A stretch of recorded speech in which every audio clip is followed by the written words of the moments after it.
Adolf Hitler não fazia segredo a ninguém sobre o ódio que nutria pelos judeus. Sempre afirmou que, uma vez alcançado o poder, tentaria extirpar a presença desse povo da Alemanha, como de fato fez a partir de quando se tornou chanceler em 1933, estatuindo não apenas violência e intimidação, mas também impedindo esse povo de ter uma vida digna dentro daquele país, forçando centenas de milhares a emigrar na década de 30.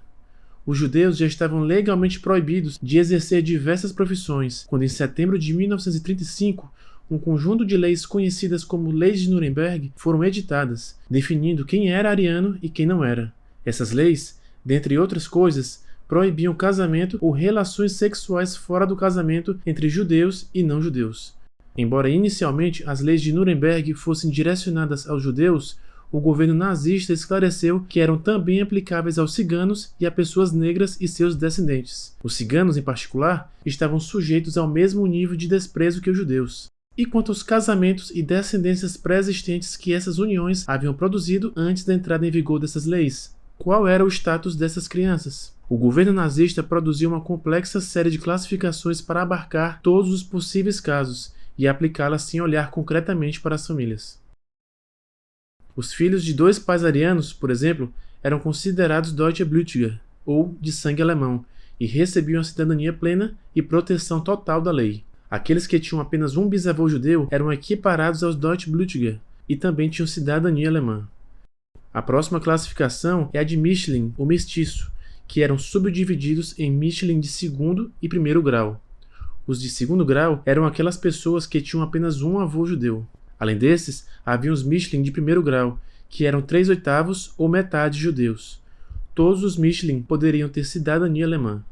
Já os judeus eram definidos como aqueles que tinham 3/4 ou 100% de sangue judeu, e eram considerados inimigos da raça ariana, além de serem perseguidos.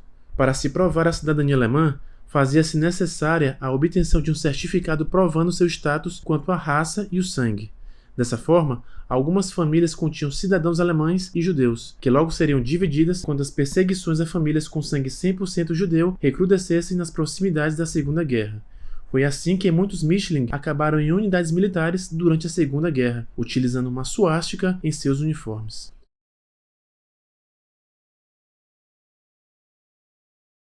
Os números são consideráveis. Historiadores têm calculado em aproximadamente 150 mil o número de soldados enquadrados como Mischling, com alguns exemplos bem interessantes. Muitos desses homens se juntaram às forças armadas porque não se consideravam judeus. Alguns casos mostram que muitos deles rejeitaram oficialmente suas mães judias, além de enfatizarem quão alemães e cristãos eles eram. Alguns vieram de famílias previamente convertidas ao cristianismo por uma série de razões e não mais se identificavam como judeus.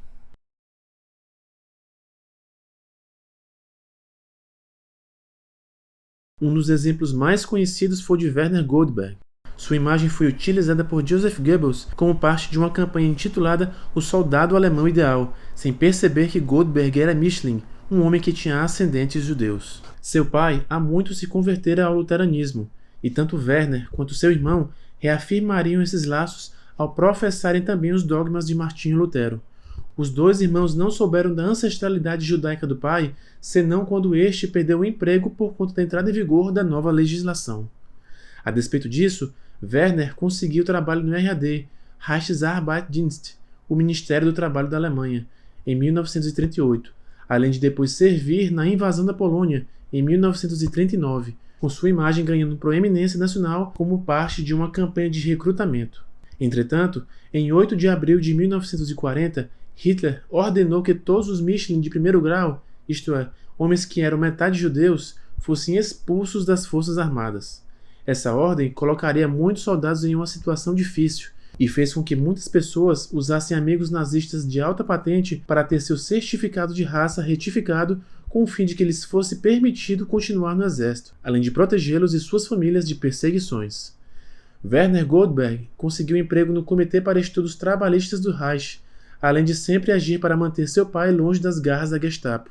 Werner e seu pai foram os únicos membros próximos da família a sobreviverem à guerra. Goldberg tornou-se um político na Alemanha Ocidental após a guerra e morreu em Berlim em 2004, aos 84 anos.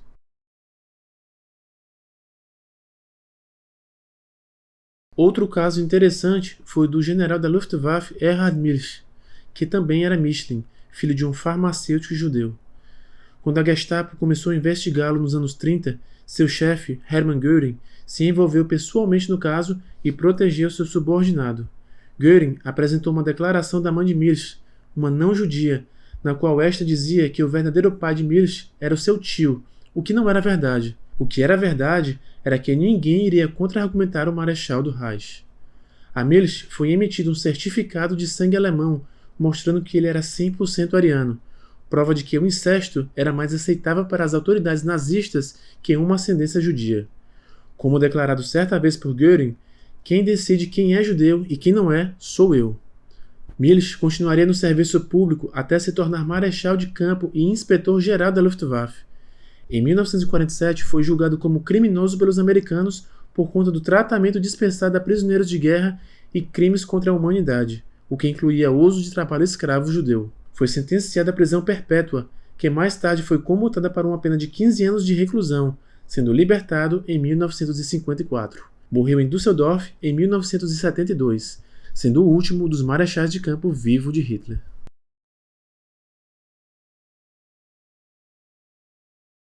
Havia um Mischling até mesmo nas SS, onde a ascendência de cada membro era examinada detalhadamente. Talvez o caso mais famoso seja o do chofer de Hitler e membro de sua unidade de guarda-costas, Emil Maurice, amigo próximo de Hitler desde os primeiros dias do movimento nazista. Maurice tinha sabidamente um bisavô judeu, e embora isso ainda o classificasse como cidadão do Reich, nenhum ascendente judeu era permitido nas SS.